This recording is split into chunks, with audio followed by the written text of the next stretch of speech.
Welcome to Millennial 705. I'm Andrew. I'm Laura. And I'm Pamela. Okay, so I can't be the only one thinking this, right? Like, who gives a fuck about Tom Brady? I don't care. All I could think about yesterday, and it was filling me with rage, was that we're all supposed to conveniently forget that Tom Brady is a fucking Trump supporter. Meanwhile, Colin Kaepernick is still dealing with the consequences of peacefully protesting. Right. No, I completely agree. I am not very much into football. I don't follow it until like later in the season during the playoffs. But I am sick of Tom Brady winning the Super Bowl. He's won it 6 or 7 times now, and he's been in the Super Bowl 10 times, and it's just so tired. And that game was an embarrassment for the Kansas City Chiefs. They were awful. And I don't think they scored a single touchdown. They scored points in other ways. I don't know. Field goals, is that what they're called? But yeah, it was a disappointing game. Even the commentators at the start of the game were like, it's going to be really down to the wire with this one. It ended up being like a 20-point spread by halftime or soon after. Laura, did you watch it? You don't normally. You know I didn't. You know I didn't. But I did catch some like commercials. That Alexa commercial, that's all I needed. I didn't need to watch the Super Bowl. I just needed to see Michael B. Jordan like romantically gazing through a window while the sprinklers rained on him. Now that here's is the dream. Here's the $10 million question, or whatever it costs to run that ad. Are you going to buy an Alexa now, finally? No. Oh. I'm just going to play that Michael ad. B. Jordan, maybe. I'm just going to play that ad on repeat again and again. If they were smart, as if Amazon wasn't smart, you should be able to set his voice as Alexa for certain phrases or something. I'm sure they paid him enough. I was thinking about that too. And he's got an overall deal now with Amazon Studios. I was just reading that today. Oh, like they've expanded like it over to, I think, original series and also movie content. So if there was some way that I could like stare into Michael B. Jordan's eyes uninterrupted, then I might buy an Alexa. We could buy you a cardboard cutout and you could put it next to Hillary so Hillary can have a friend. Oh, there we go. This year's Christmas gift. I'm sure Michael B. Jordan is like, I definitely want to hang out with Hillary Clinton. There are Echo devices with screens now. I pre-ordered a new one that's coming out later this month because I really like these Echo devices. And maybe they can have Michael B. Jordan staring into your eyes 24/7. Who knows? Oh, what a dream. This year, more than any other year, I've been like, I don't care about the ads. They're just trying to manipulate us. Maybe it's because I watched Mad Men like 6 months ago. They're just trying to manipulate us. I don't want to be fooled by this garbage, because everybody worships these Super Bowl commercials. Everybody's so excited to see them. And I'm like, yeah, they're funny. And I've, of course, been entertained by them too. But I'm like, we need to stop falling for this shit. We're pawns in this chess game. I was also a little extra mad about the Super Bowl commercials this year because my Bruce, who has never done a commercial in his life, finally did a commercial, and it had a good message about unity, but it was for Jeep, and like, I don't know if right now's the time to call for unity, especially when you have been very outspoken about Trump. And plus you think about all the white supremacists and it's like, do you want to unite with them? I appreciated checking in on Bruce. They only filmed that commercial a week ago, and it was nice seeing that he is still as hot as ever. But besides that, I really did not like the commercial. Also, capitalizing on the idea of unity in this environment feels pretty crass. Yeah. Like, unity, buy a Jeep.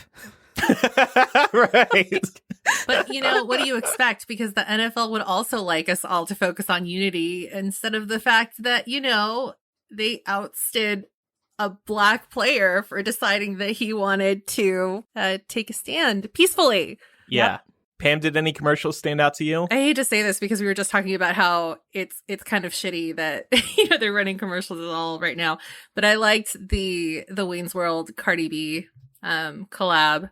I thought that also good. Did have a nice message. It was just like eat local, which you should. Like right now everybody's kind of struggling, and if you have the means, and if there's like a mom and pop place or a local place that you really, really love, an easy way to support them is to dine out there instead of, going for a chain. But, and I'm glad you brought this up, because that was a commercial for Grubhub or Uber Eats. I think it was the latter.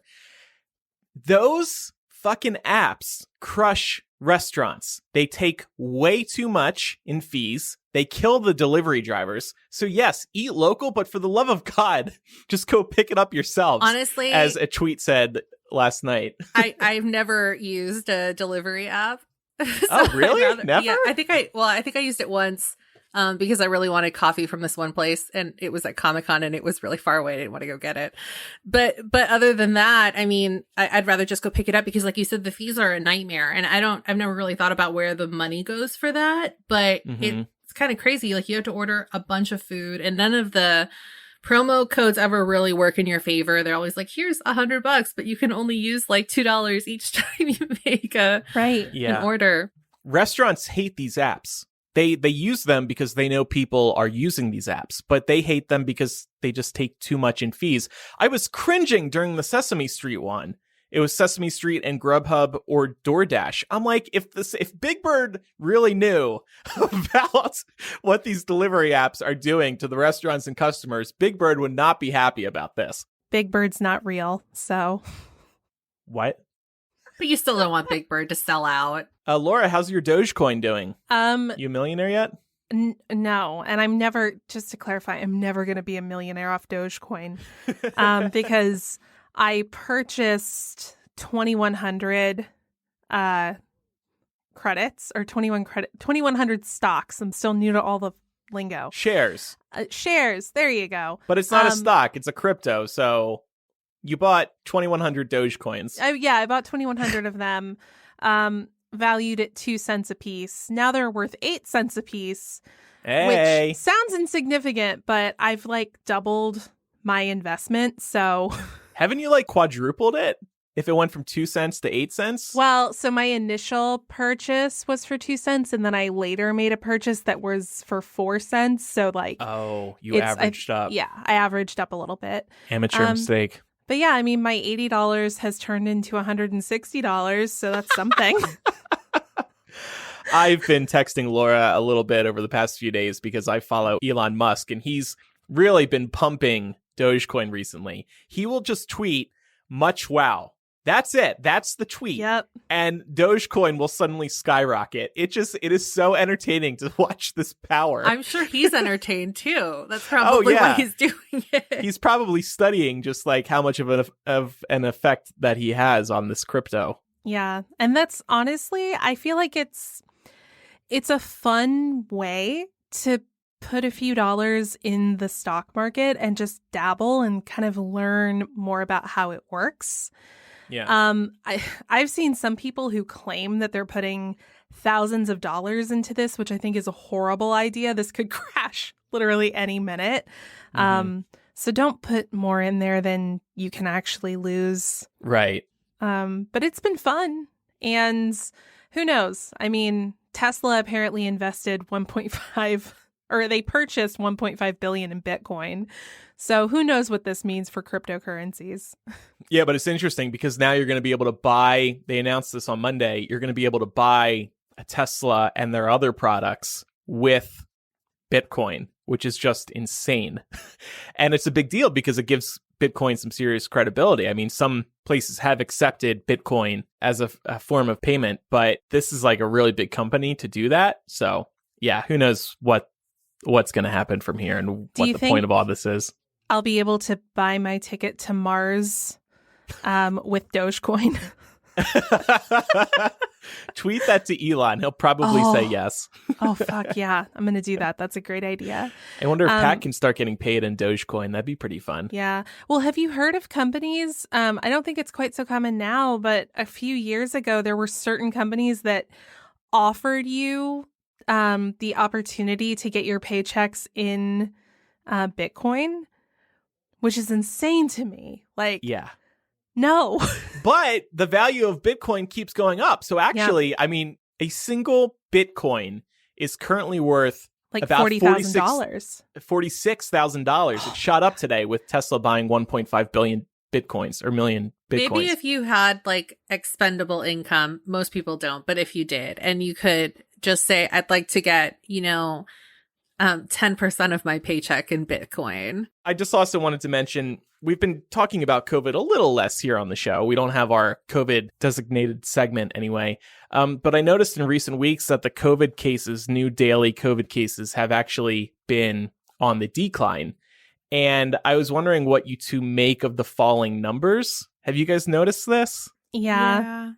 It just feels like false security still, honestly. Yeah, and you have a really good point here in the doc, Andrew. It's the drop from the spike that happened at the holidays, right? So like post-holidays, numbers were really high, and now they're starting to come down. Of course, we just had Super Bowl Sunday, and 25% of fans were estimated to have still attended Super Bowl parties yesterday, so we'll see.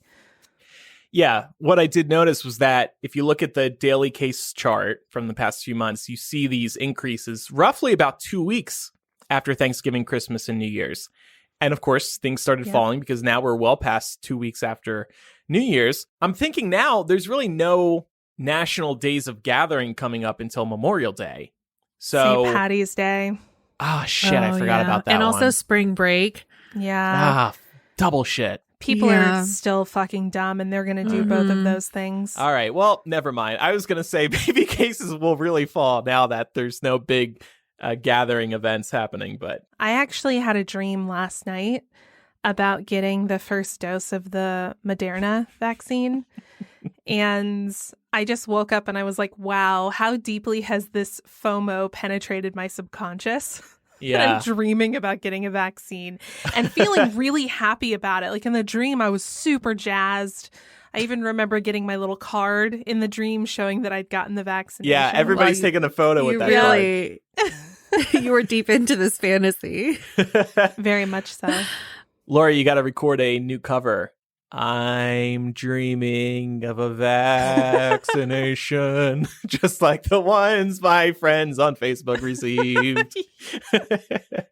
All right, it's time for a word from this week's sponsor, Talkspace. Look, this pandemic has really challenged everyone's mental health in ways we probably never thought possible.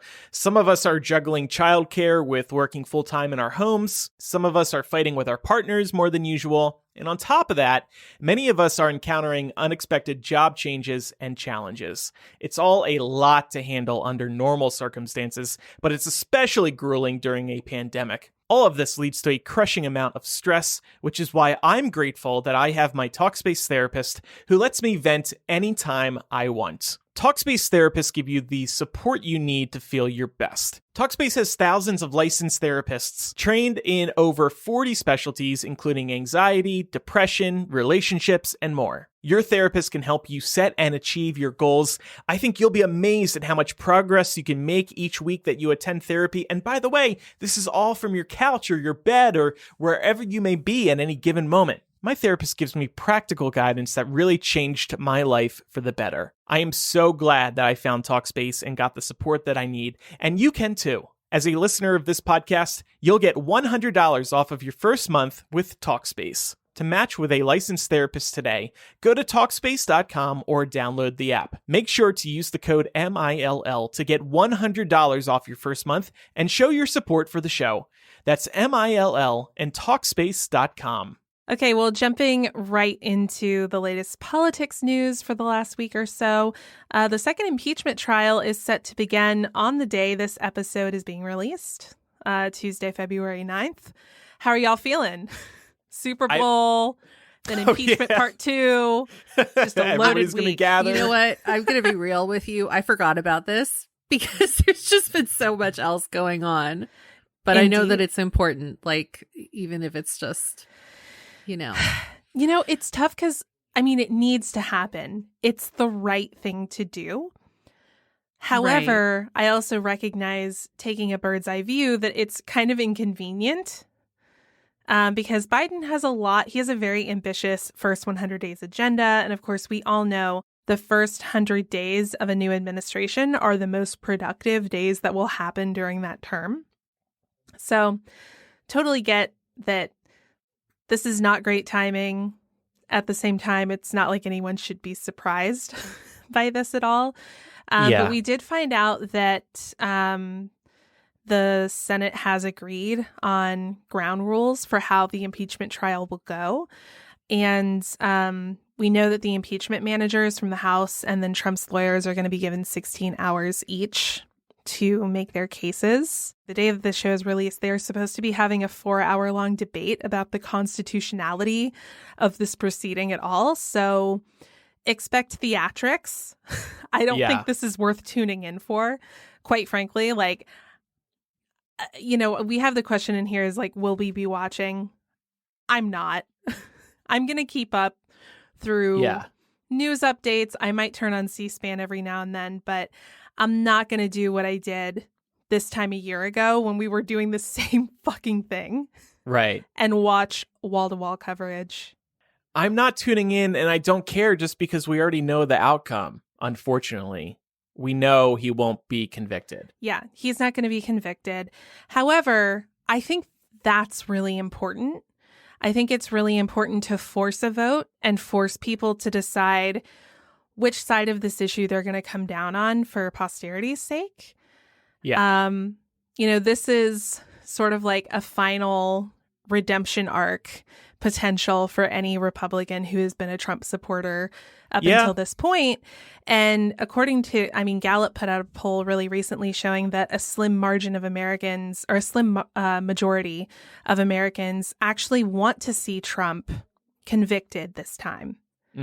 Of course, we've discussed polling in the past and how polling can be flawed. So bear all of those things in mind. Like when people take surveys, for whatever reason, they tend to answer in the affirmative to the question being asked. So that's just one thing to keep in mind about this poll. It'll be interesting to see what McConnell does, because he has signaled that he was glad the impeachment was happening. I don't know if that means he'll vote in favor of convicting Trump, but based on his comments over the past few weeks, I'll be very interested to see how he votes. The only thing that could possibly make this interesting for me is if somehow there's new evidence revealed that exposes just how complicit Trump was in this attack on the Capitol happening, or if maybe there's some recording of him saying, I hope they fucking break into that place and tear it down. I'll keep an eye on Twitter, but I'm not watching it. Even if you do get some crossover, you need 17 Republicans to vote to convict in order for Trump, not to be acquitted. Mm-hmm. So anything less than that and he's acquitted, to me, I feel like the most important thing is to prevent this man from ever holding, at the bare minimum, federal office again. But, obviously we would need a pretty significant turnout from this trial in order to achieve that. Still, I think it's important for history's sake to see when we sort of came down to the final moment of reckoning in terms of like, where do you want to position yourself in the Trump narrative? And we'll see where people fall at the end of that. But I don't expect very many surprises. Agreed. I also thought we could talk a little bit about the $1.9 trillion COVID relief package. So Senate Democrats actually passed a budget resolution that would allow them to pass this based on a simple majority vote, as opposed to dealing with the Republicans filibustering. But there is some disagreement among more conservative Democrats and more progressive Democrats about something called means testing. And this is basically basing payments on a certain cutoff point based on your income. So during the last round of stimulus checks, those cutoff points were $75,000 a year for single filers and $150,000 a year for married filers or joint filers. And once you hit those income thresholds, the payments would start phasing out. So they would get a little bit smaller the more that you made. And then you reached a certain point where it was completely cut off. You didn't get it at all. Well, some Democrats, including Biden, has signaled that he's open to this, have talked about lowering these thresholds to $50,000 for single filers and $100,000 for joint filers, basically making it so that starting at $50,000, the more you make, the less you're going to get in terms of your stimulus check. I'm just here to call BS on that. I know the House has called BS on this, right, Andrew? Yeah, on Monday night, they released an updated plan to keep the previous $75,000 and $150,000 limits. But this could change. So we'll see what happens. And another thing to remember is that they have been basing these stimulus checks off of your 2019 income, which makes 0 sense. Because if you're affected by COVID, it affected your 2020 income, not your 2019 income. I was just doing some Googling, and Democrats have explored basing eligibility for the stimulus payments on prior year income. In this case, it would be 2020 now. So maybe that'll happen, but probably not. But how? I mean, taxes aren't even due yet. How are you going to base it on 2020 income? Well, yeah, I don't know. Unless you're going to hold up stimulus checks until the summer. But yeah, this shit is just so out of touch. First of all, you're telling me that there's a substantial enough difference between somebody who made $49,000 and someone who made $51,000 as to say the person who made $51,000 deserves X amount less? Mm-hmm. Are you serious? Like, the median income in this country is like $61,000. This is just another example of how the government is really out of touch with how much it costs to live in this country. Because, like, look, $50,000, like, you really, that's not a lot. That's like scraping at the bottom of the barrel if that's how much you live. It's like a decent starting salary. Right. But that's not even taking into account how much taxes takes out of that. Right. Or, like, which are killer. Yeah. Right. Or, like, whether you have any bills or anything like that. Where you live. Where, I mean, exactly, like, even 75,000 isn't it's not a lot. enough or a lot for certain people. And I feel like I remember a time, and this could just be from the vantage point of, you know, being a kid. But if you thought about that kind of money, you thought about $50,000, you thought about $75,000, you were like, that's a lot of money. Yeah. And then you realize how much everything costs. And you're like, wow, that's pretty steadily middle class. No, I mean, and there are a lot of people who are below $50,000, and that is also a problem. But I think it's a problem to pretend like people who are earning very middle class salaries are somehow rich. Right. Or well-to-do. I mean, my feeling is like, where was means testing when we passed $1.6 trillion in tax cuts a few years ago under Trump? Where was means testing every time members of Congress voted to give themselves a raise? Where was means testing when this country decided that a total of $3,200 was enough to make up for a year of living in a pandemic? Like, what the fuck? Because the little guy can never get ahead. Just like the situation with Robinhood. As soon as the little guy started getting ahead with GameStop and AMC, oh my God, stop this from happening. We can't let this continue. It is really funny how we have to have rules as soon as anybody is trying to, you know, claw themselves out of a shittier situation. Yeah. It's just like with taxes too. Like, I spoke a year or two ago about Hypable. Like, we've had some really good years, but then we get fucked by taxes. Half of it goes away. And I'm like, how is a small business supposed to get ahead if you can't actually bank any of this money and reinvest it in future years? It just goes to the government. The whole thing's just been incredibly frustrating. And I think what pisses me off too is I feel like I'm watching Democrats dig their own grave for the 2022 midterms. Mm-hmm. It's like, there is no reason right now to be looking for excuses to not help people. This is an election losing issue. COVID relief is an extremely popular measure.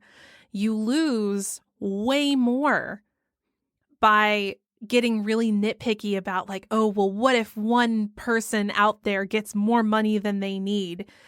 You're going to lose way more treating it that way and trying to nickel and dime people than you will by saying something very reasonable like, hey, come tax time, we can evaluate how much stimulus money people got. And if someone got too much, we can make up for it then.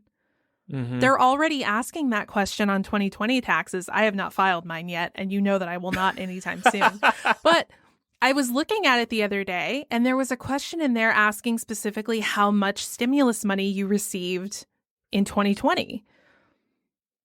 So there's a very easy way for them to make sure that people don't over benefit from this without, letting people fall through the cracks in the meantime. There are a lot of people who maybe made $55,000 in 2019, but then got laid off in 2020. So it's kind of, to your point, Andrew, null and void to use that income. Also, just wanted to mention that over the weekend, Treasury Secretary Janet Yellen did say it would take years for the economy to recover without Biden's plan. So kind of a little bit of a threat there. Make sure you pass this plan or America's going to be in trouble. Something else interesting that has come out of the wake that emerged.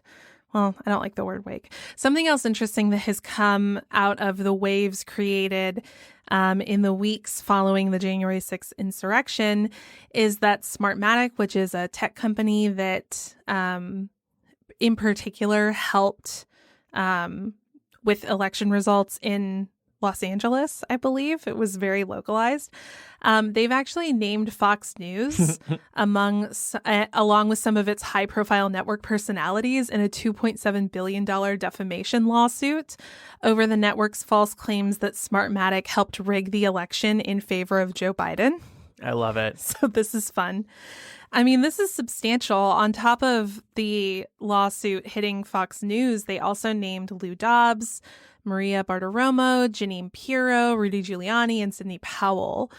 Also weird, their home addresses are listed in this complaint, which made me feel very uncomfortable when I read it. I was like, I don't need to know where these people live. But what I really love about this is whoever wrote this complaint clearly had too much fun writing it. The opening paragraph says, "The earth is round. 2 + 2 = 4. Joe Biden and Kamala Harris won the 2020 election for president and vice president of the United States. The election was not stolen, rigged, or fixed. These are facts. They are demonstrable and irrefutable."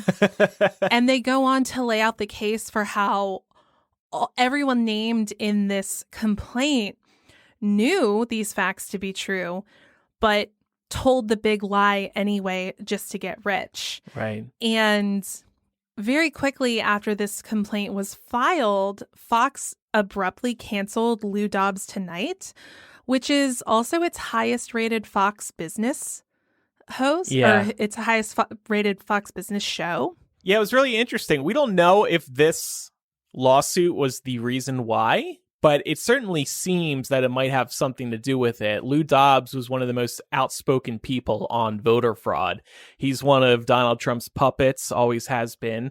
And fun fact, my brother dated a girl who worked on Lou Dobbs's show. And I was like, how could you date somebody who's working for such a horrible person? But anyway, that relationship didn't last, which is probably for the best. I hope more information comes out about why Lou Dobbs' show was canceled. Like, I don't think some of these other people at Fox are going to have their shows canceled because they're very popular. But I love that these voting companies can come after them. This happened with Newsmax and OAN too. And what was the other one? Dominion. Because Sidney Powell was squawking like crazy about Dominion, and Rudy was too, and others. And Dominion started throwing down the hammer, and suddenly, we're not touching this because they don't want to be sued. These are reputable, established, major voting companies, and they're not going to let their reputations be tarnished by these douchebags on television, radio, and the internet. Yeah, and I mean, it was really just blatant lying. I mean, all of the people named in this suit were pushing the narrative that Smartmatic was a Venezuelan company run by communists, and Smartmatic is based in Delaware. Right. Like there's no information to substantiate any of the wild claims that they were making. And I can't speak for all these people, but I mean, Lou Dobbs is not stupid. He knew, and he became this person for money. Yeah. I actually remember a long time ago when Lou Dobbs was on CNN. Do you remember this, guys? So he had a similar evening talk show on CNN. And I saw it sometimes, and he never came across as a crazy person back then. A conservative economist, sure, but not crazy. And then it was like he saw the money and went over to Fox News and was like, if I say what these brainwashed people want me to say, then I'm going to make a lot of money. And that's exactly what this is. Right. And it's another example of how there have to be consequences, because Fox News played its role in, goading people to go to the Capitol that day. Yeah. And everyone has to face consequences. And now that Fox News is under fire, this is what you're going to see happening on Fox News. This is a clip from Newsmax. What happened with your Twitter account and the company page? Well, first mine was taken down because we have all the election fraud with these Dominion machines. We have 100% proof. And then when they took it down about 3 weeks ago, and then when I put it back up, my personal, it was a Mike, thing about my thank you very much. Mike, you're talking about machines that we at Newsmax have not been able to verify any of those kinds of allegations. We just want to let people know that there's nothing substantive that we've seen. And let me read you something there.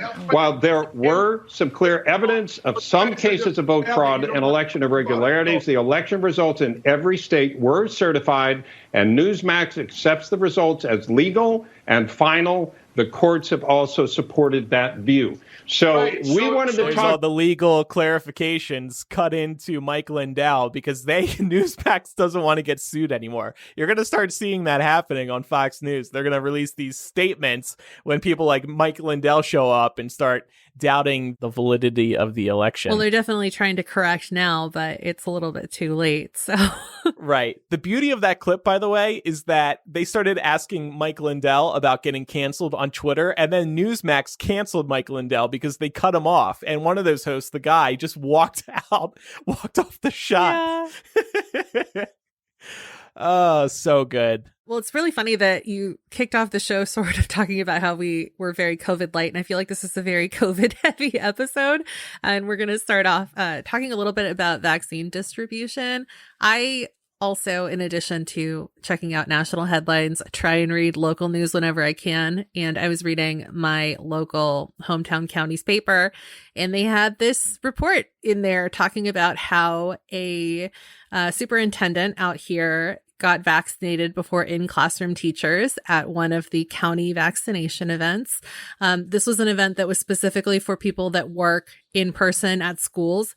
So everybody from in-person classroom teachers to custodial staff were included. And at this particular event, it just so happened that they had some extra vaccines that were ready to go that were going to go to waste if they didn't use them. So they put out a call to the Department of Education out here, and then also to all of the superintendents, telling them to alert anybody that qualified to come down and get a vaccine at a first come, first served basis. So one of the superintendents went out there and he got his vaccine and he got dragged for it. And that's just like a local example from where I'm from.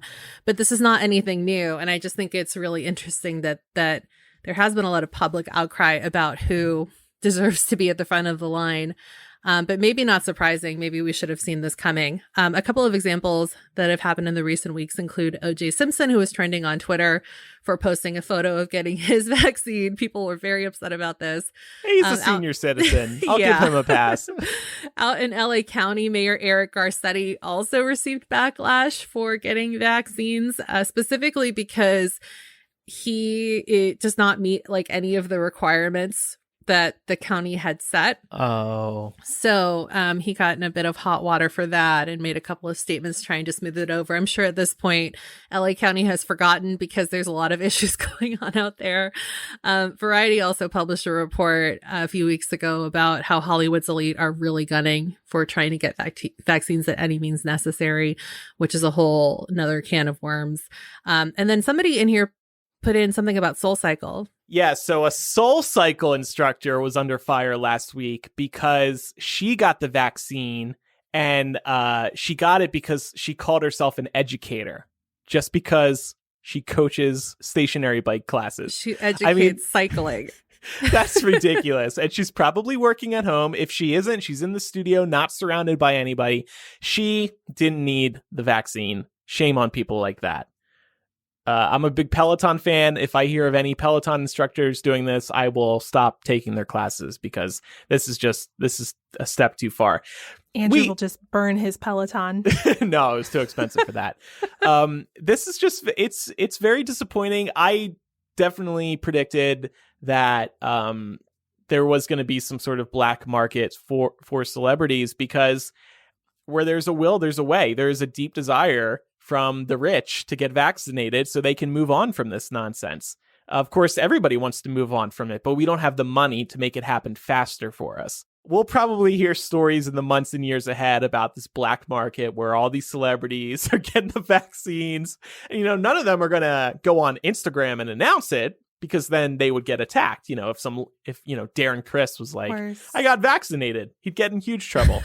I think there are enough scenarios that we're hearing about for regular people where some people are able to jump the line, and those don't bother me just because they tend to be cases where, the vaccine is only good for a certain amount of time once it's taken out of storage. And there was actually a case at a Publix not too far from me where they just had a bunch of people not show up for their appointments, and the pharmacist was literally walking around the store begging people to just take the vaccination so they wouldn't be wasted and thrown away. Yeah, I'm cool with that. So, yeah, like in those cases, it makes total sense. But yeah, I think receiving an early vaccine out of pure monetary privilege is not okay. And at that point, it's like when somebody cheats the system, what are you supposed to do? You might as well just let them get the second vaccine, because like you said, it seems like a bit of a moot point not to. But yeah, well, I know of the people I know who've gotten their first vaccine, they're supposed to make an appointment for you to get your second one on the spot. So yeah, if somebody is cheating the system, they are going to get that second appointment. If I hear about the local food store or something with a pharmacy doing these vaccinations and we've got 10 extras per day, wait in line, camp out starting at 2 a.m., I'll be there. I'll do that shit. I don't know if we've said this on air yet. We said it somewhere, Pam, but well, actually, all three of us, we were born for this moment. We've waited in line overnight at Comic-Con, that's true. Movie premieres, all that shit. We're ready to camp out for a vaccine. We've done this for Breaking Dawn, books, movies. We've been trading our whole lives. Yes, exactly. The only difference is we need to social distance the lines now. Oh, that's true. Well, that's even better. I mean, these people who wait in line for Harry Potter and Twilight, they are not pleasant to be right next to, shoulder to shoulder. Wow. Some people just have some, body odor issues. Oh my goodness. An indictment. Look, I've been to a lot of Comic-Cons. People, they need to work on their BO. You're calling nerds stinky. Yeah. Well, to be fair, most of them have been in line for days by the time you're No, not even that's then. true. So you might not be getting an accurate representation of their BO at that point. It's 3 days in line for Hall H just to get into that Sunday panel. I know. Everybody would stink if you went 3 days without a shower. Yeah. Andrew's like, not me. No, well, sometimes when you're in one of those lines, people will hold your spot for you so you can go back to the hotel room and shower, eat, do what you got to do. But anyway, people are gross. That's not just a nerd thing. It's an everyone thing. That's true. We'll be moving on to pop culture in a moment, but first we're taking a quick break to talk about one of this week's sponsors, Every Plate. Experience full plates and fuller wallets with America's Best Value Meal Kit.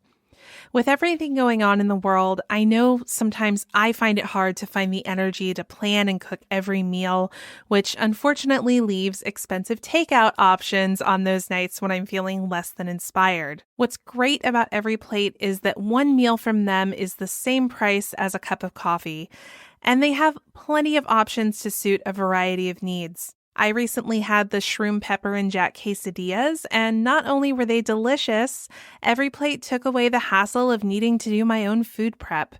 Recipes come together in about 30 minutes, so I didn't feel overwhelmed about prep and cleanup time. And with their changing menu of 14 recipes per week to choose from, your options will never get stale. Get started with Every Plate for just $1.99 per meal, plus an additional 20% off another 2 weeks by going to everyplate.com and entering code MILL199. Again, to get started with Every Plate for just $1.99 per meal, plus an additional 20% off another 2 weeks, head to everyplate.com and enter code MILL199. And now, back to the show. We'll jump into some pop culture stories now. Follow up to our stock story last week about GameStop. There are now 5 GameStop stock projects in the works, television movie adaptations of this tale, which, by the way, isn't really over yet. Most recently, HBO ordered a series on this on Friday, and I'm just rolling my... Ooh, Laura has Dunkin' Donuts. I'm just rolling my eyes at this so hard because every one of them is going to be the same stupid premise. Speaking of nerds, it's going to be some poor nerd in his mom's basement who is on Reddit, and he hears about this stock meme, and, you know, he invests all his money in his, that he's got hiding under the cushion. He's got like $1,000 to his name. He puts it in GameStop and he becomes a millionaire or something. And then, either he's going to walk away or he's not going to walk away with the money. He's also going to watch his Robinhood account become depleted as he holds it for too long. But I'm just like, 5 projects already? This is nuts. Hollywood is so desperate for some ideas. And it's a compelling story. But like, if I'm a writer in Hollywood and I hear that 3 other projects are already in the works, I'm probably just going to move on and come up with a more original idea because this is crazy. Some of these were greenlit too, like literal days, hours after the pinnacle of what happened was, making its way onto the internet. So do we think that any of these will be documentary style? Probably. Maybe is the HBO one not a documentary? It's not I don't think so. Okay. Let me double check. No, it's a scripted series. Okay. Oh, God. Yeah, see, that I really don't need. It could be interesting, maybe a year or 2 from now to revisit this in documentary form. Yeah. I think the worst thing they could do is make it a docudrama like they did with what's that social media one on Netflix with the dude from Mad Men. Oh, yeah, I know what you're talking about. Yeah, I don't know what it's so called. that had a lot of really interesting information in it, but at the same time, the drama part of the docudrama was really ridiculous and took me out of it. So please don't do that. No docudrama. I'm just imagining all these writers, too, being like, okay, we do want to develop this, but we are still waiting to see actually what happens to these 2 stocks. I do know that the MGM one, because MGM has greenlit one of these. Theirs is based off of a book. So they acquired the rights to this book being written by the same guy that wrote The Social Network. So the book that The Social Network was based off of. So it's still going to be stylized, but at least they legitimately have to wait for this guy to write the book. And I'm sure he has to wait for, some kind of aftermath to take place before he's able to publish that. So that'll be a few years down the road. Something else that I thought was really interesting that we could talk about was Olivia Wilde's no assholes policy. This has gotten a lot of traction lately. It originally got discussed when we learned about her firing Shia LaBeouf from her latest film project, Don't Worry, Darling, saying that it was because he violated her no assholes policy. So LaBeouf was actually fired in September of 2020, and we later learned that 2 of his former romantic partners made allegations of abuse against him, which seems to suggest that might have at least been somewhat connected with the reason why he was fired.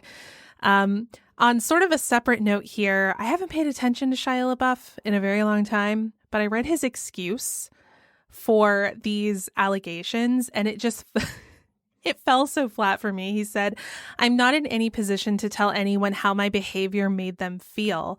I have no excuses for my alcoholism or aggression, only rationalizations.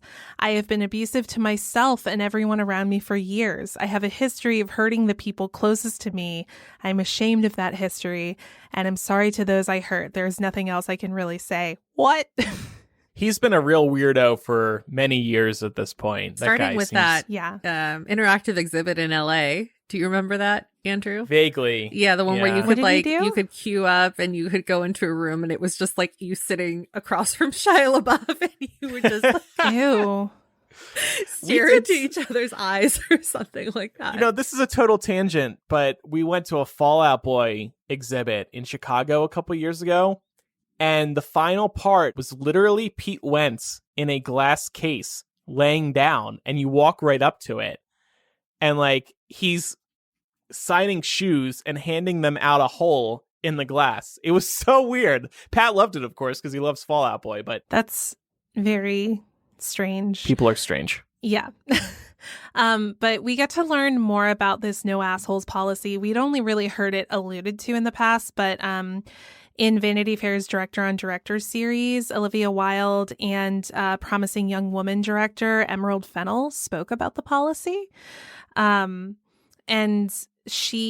Wilde confirmed that she conceived of the policy after getting some really terrible advice from a, quote, prominent Hollywood director. This advice was said to have contained nuggets of wisdom like you need to have 3 big fights on set every day to establish yourself as the predator to make sure people are aware of the pecking order. So she said that that was just completely out of line with her creative process and not the kind of environment she wanted to foster on set. So apart from creating an atmosphere of accountability, she's hoping that this will also help level the field between actors and crew. She talked a lot about how there's this culture in Hollywood of like, don't make eye contact with the actors, don't approach them, don't talk to them. And she's really trying to break down those barriers on the sets of films that she's working on, which I think is a really good thing. Yeah, that's pretty cool. I've definitely heard some stories about celebrities who don't want anybody even looking at them or they will flip their shit. Adele. So does she have like a breakdown of like every policy that makes you an asshole? I'm just wondering like what the exact list is. Yeah, I don't know that it's a list. When she was talking about it, it was more based on you don't talk down to anyone, no matter who you are. So no matter what title you hold or what your name is, you don't get to talk down to anyone. So I think it's one of those policies where maybe there isn't necessarily prescribed behavior, but we've all kind of known from working with various people or in various environments, when someone's being an asshole.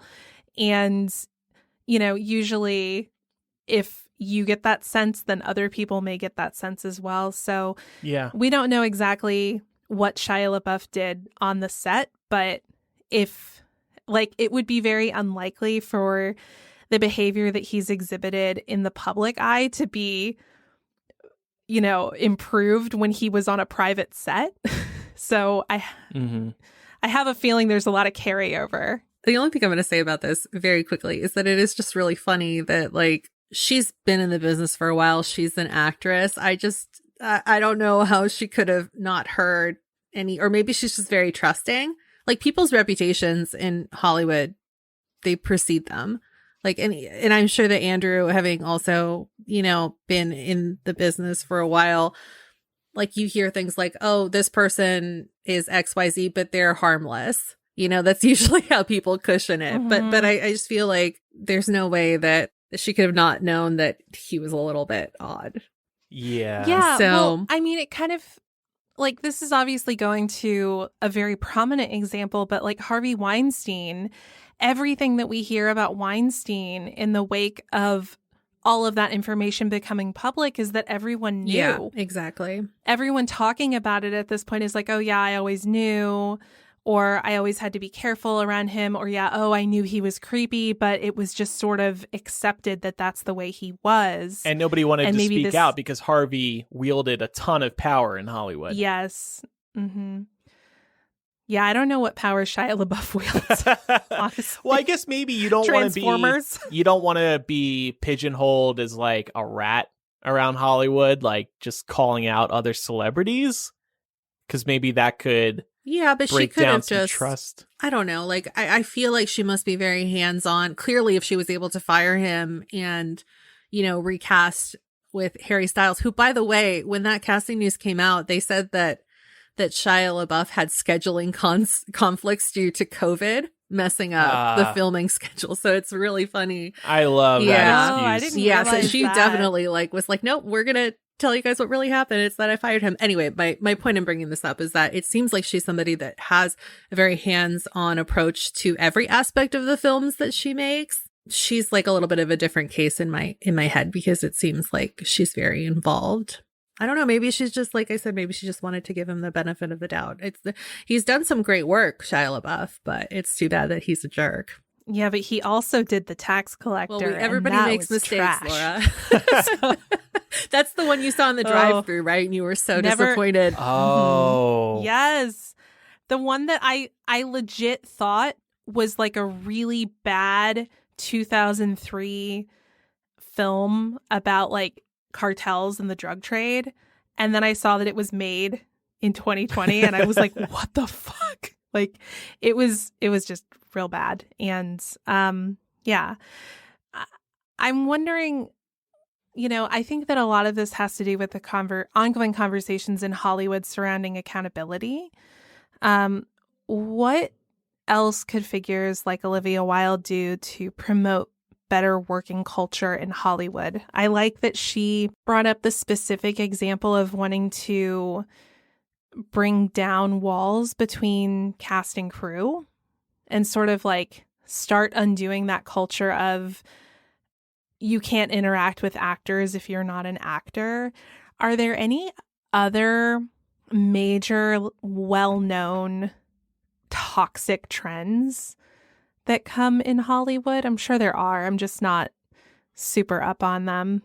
Just being a kind person on set is going to make the biggest of improvements. I also think just being more outspoken on this issue is going to change people a lot, because as we've kind of been saying, like a lot of this stuff goes unspoken, so it's allowed to persist, whether it's sexual abuse, whether it's just, verbal abuse, whatever, whether it's treating crew members like they're just lesser. It's all just like, well, that's Hollywood. But by speaking out, they might actually make a difference. By speaking out persistently, you just can't let this stuff go. Yeah. I would also say as well, like it's not just like an attitude adjustment that needs to be made, but on a lot of these sets, the crew specifically, they get run to the ground.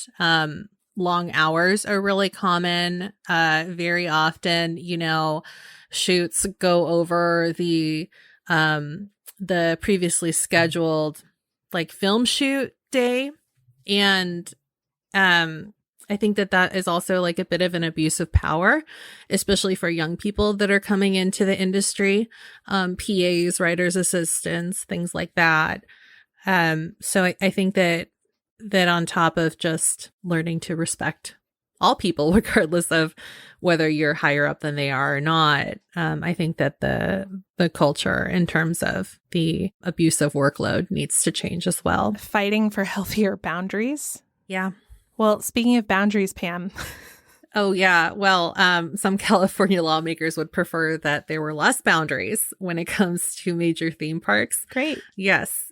So there is a new bill that has been proposed by 2 assembly members out in California. The bill is called AB 420 and it's being co-sponsored by, I know, right? It's being co-sponsored by Sharon Quirk Silva, who's a Democrat out of Buena Park County, and then Suzette Malardas, who is a Republican out of Santa Clarita County. So they're basically just really upset that Disneyland, Universal Studios, Magic Mountain, all of those big theme parks in California have been closed for almost a year now. No end in sight really in terms of when they should be opening back up. So the idea for this is to move all larger theme parks like Disneyland into tier 3, which is the orange category for California. So the orange tier is a moderate risk level for contracting COVID. And under this tier out here, some business operations are open with modifications, but you also need to have less than 4 daily new cases per 100,000 people, and then less than a 4% rate of positive tests over 7 days. And each county is in a different tier. So it's really important also to just be aware of the fact that currently under these guidelines out in California, a lot of the counties, including Orange County, where Disneyland is located, in Santa Clarita County, where Magic Mountain's located, and even like LA County, where Universal Studios is located, they're all still in the purple tier, which is the highest tier. So this is not anywhere close to being made possible. But they're hoping that by moving these counties, moving theme parks, major theme parks into an orange tier would allow them to reopen faster, because right now they are only allowed to open if counties are in a yellow tier, which is the minimal risk.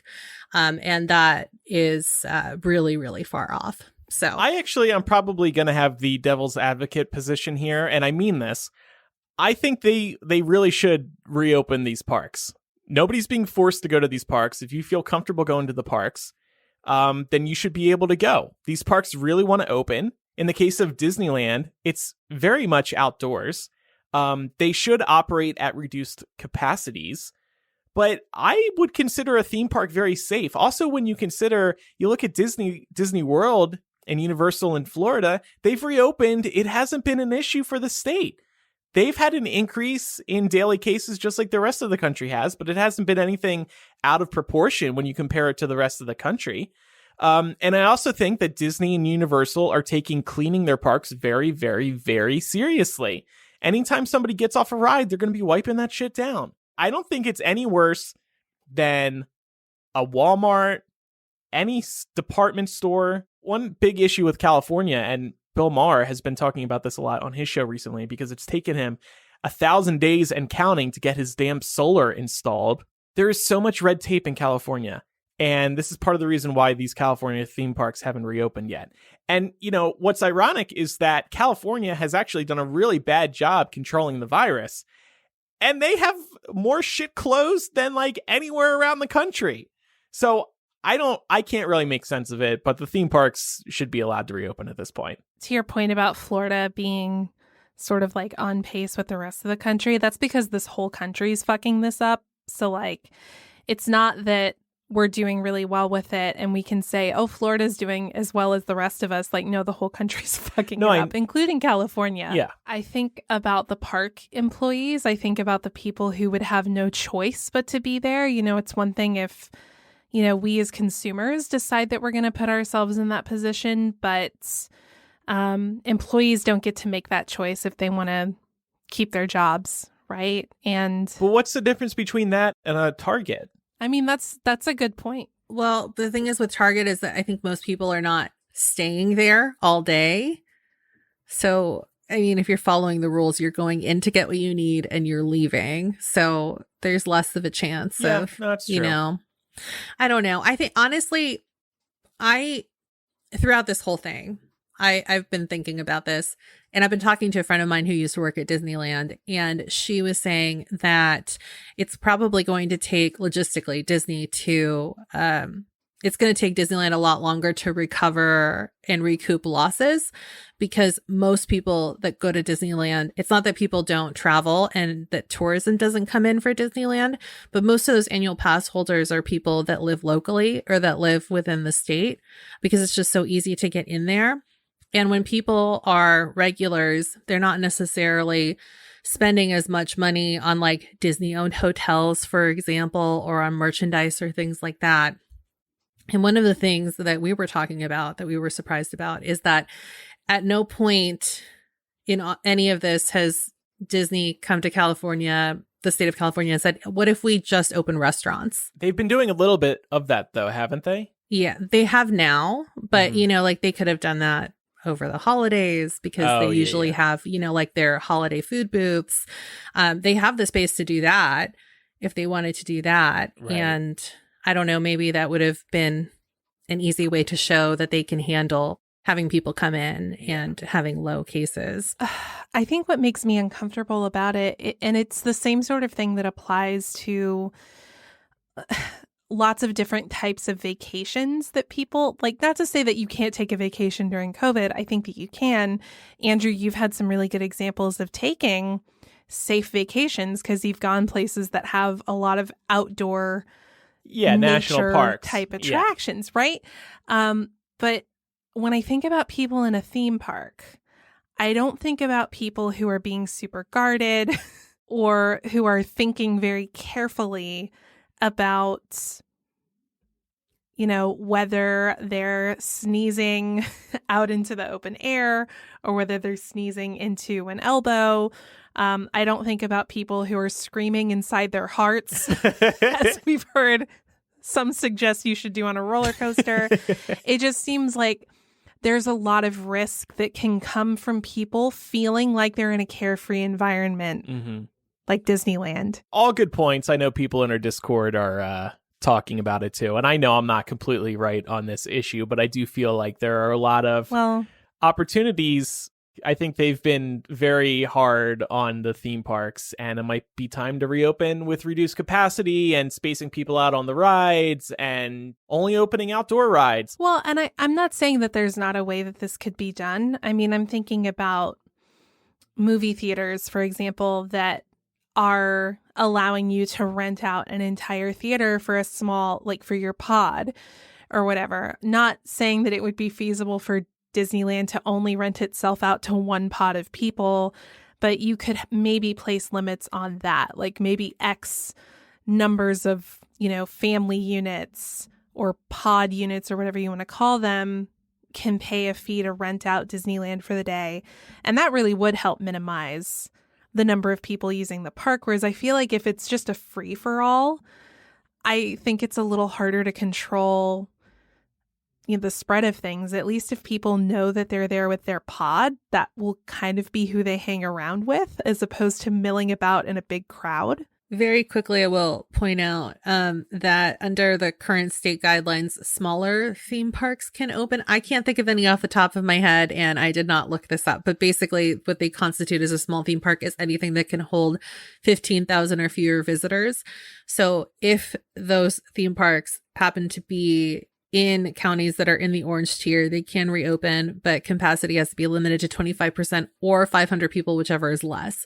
So, perhaps if this bill pushes through, they'll put some smaller restrictions. But I guess, at that point, a place like Disneyland or even Universal is thinking, is it even worth it for us to open? Because we'd probably have to pay employees more to come in than we would make revenue back. Right. Yeah. I'm wondering if Six Flags is one of the parks that's open in LA. The Magic Mountain? Yeah. I can't get a quick answer. It doesn't seem like. It's not.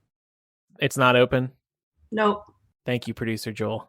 It's just the voice of God, but it's actually Joel. Always got our back. I like how she makes an executive decision to just jump into the chat. She's like, because it was a good recording has been going on for too damn long. It was a good Let me say executive anything. decision. I'm just saying.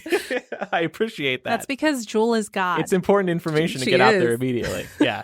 All right. So let's move on to recommendations. I wanted to recommend Super Mario 3D World. This is a game that was released for the Wii U a few years ago. It was very, very good. And as Nintendo has been doing with many of their most popular Wii U games, they are bringing it to their much more popular video game console, Nintendo Switch. And it comes out this Friday. It's very, very good. I really enjoyed the co-op in this when I played it on the Wii U, so I'm very much looking forward to doing that again. They have added an expansion pack called Bowser's Fury to it, which I'm also very much looking forward to because the reviews of it have been very good so far. If you're a Switch player, if you're a Switch owner, and I know many are after Animal Crossing, check out Super Mario 3D World, available this Friday. I want to recommend Glossier's Generation G lipstick. I recently got one of these because I was just curious, and their branding is so good. I got bought in by it. So I got myself one and I really like these. They're like not really lipsticks. They're almost like highly pigmented chapsticks, which is great. And I feel like the longer that we exist in this like Zoom only environment, the less inclined I am to spend time on doing makeup. So anything that's quick and easy is a-okay in my book. So definitely recommend this stuff. It is a little pricey, but I've also heard that Revlon has a really good dupe for this that you can get at your drugstore. So check that out too. Are you wearing it today? I am. It looks really nice. Thank you. I appreciate you. I wanted to recommend Zoe's Extraordinary Playlist, which came back a few weeks ago, and I meant to recommend it when it did, and I did not, so I'm doing it now. It's on season 2. It's probably one of the only shows on network television that I tune in for. Oh, wow. And it's just really nice. It's super fun and also heartwarming, and it kind of hits you in the feelings at some points as well. The actress in it just got nominated for a Golden Globe, so I would check it out, especially if you were like a fan of Glee or any show that incorporates music into their episodes. You'll really love this if you haven't gotten around to it yet. Coming up in After Dark today, we're going to talk more about our student loan debt discussion that we spoke about in 704. We received a lot of feedback. And yes. All over the map, by the way. And the person who wrote in the confessional actually came forward. I don't think we're going to reveal them, but worth noting that person did reveal themselves and responded to our discussion. So that was cool. Well, and what's really cool about all the feedback we've gotten is that pretty much across the board, everybody agrees that the feelings that were expressed in that confessional are totally valid. So we've heard from people across the spectrum of like, I have student loans, I don't have student loans. You know, I did have student loans, but I paid them back. And what we can all agree on is that this is a big issue and it's not going to be one that's easily solved. So we're going to hear more of y'all's feedback in After Dark and discuss some of the other points we didn't get to. But then... bonus points we're going to be talking about. Yeah, we're going to talk about this new Britney Spears documentary called Framing Britney. This was by the New York Times. It's available on Hulu, and it discusses how the media really ruins Britney Spears, the person. And we'll talk about that more coming up. So check out our Patreon for After Dark. You also get Hashing It Out, which is our pre-show discussion. We had a juicy one, or not a juicy one, a meaty one today, in that there was plenty to talk about before starting the show. You also get access to our Discord, so you can sound off on the show as we are recording. And it's really great to hear from everybody in real time as we are talking. I feel like the Discord just in recent months has been on fire. So thanks to everybody who participates in the Discord. It's nice having an audience as we record. Mm-hmm. Also, if you could take a moment to review us on Apple Podcasts or wherever you listen to Millennial, we would very much appreciate that. If you want to write in, you can email millennialshow@gmail.com or use the contact form on the website. And follow us on social media. We are Millennial Show on Instagram, Twitter, and Facebook. Thanks, everybody, for listening to today's episode. I'm Andrew. I'm Laura. And I'm Pamela. Bye. See ya.